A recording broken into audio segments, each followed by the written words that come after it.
Thank you so much. Thank you for organizing this event today.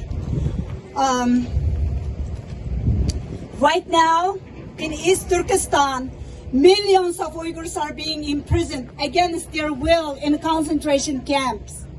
Inside those camps, they are faced with torture, forced sterilization, indoctrination, and mass rape. All this because the Chinese Communist Party finds the existence of the Uyghur people to be an inconvenience to them. There is no other way to say this. This is a genocide. How has the world responded? Some nations have recognized the genocide and they condemn those actions, and we are grateful. Yet, these condemnations will represent nothing when every nation in the world gathers next year in Beijing to celebrate an event grounded in peace and tolerance, the Olympic Games. As spectators sit in the stadiums and the diplomats gather to discuss global developments, they will congregate within a nation that has shown no regard for the sanctity of the human life. The Olympics should promote universal human rights. And how can they, in a nation that's committing a brutal genocide against those that reside within its borders?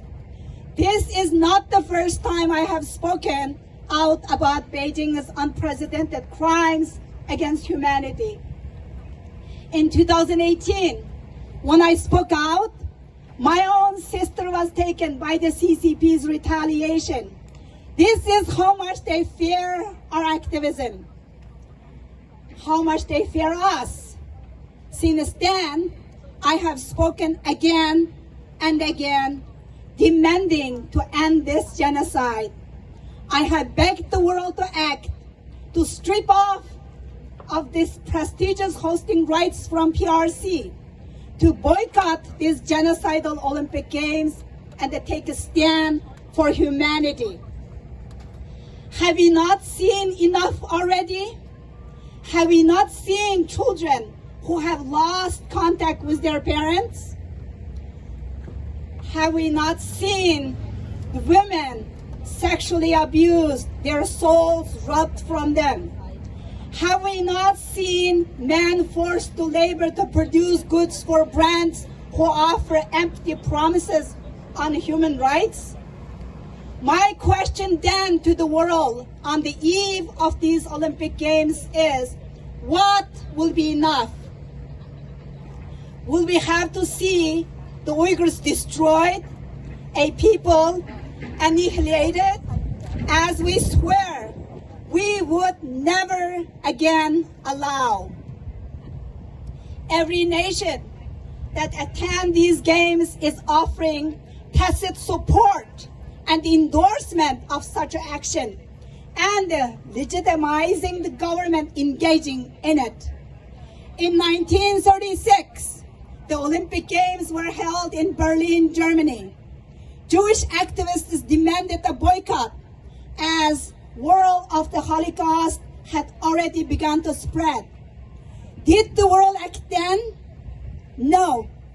Instead, the games went on and the Nazis legitimized itself in the minds of the world. We failed then. We failed to stop that genocide then. Rarely does history offer us a second chance. Campaign for Uyghurs, in association with Jewish World Watch, the Peace Project, and the Jewish Movement for Uyghur Freedom have launched the Berlin to Beijing campaign to issue a demand that we learn from that history.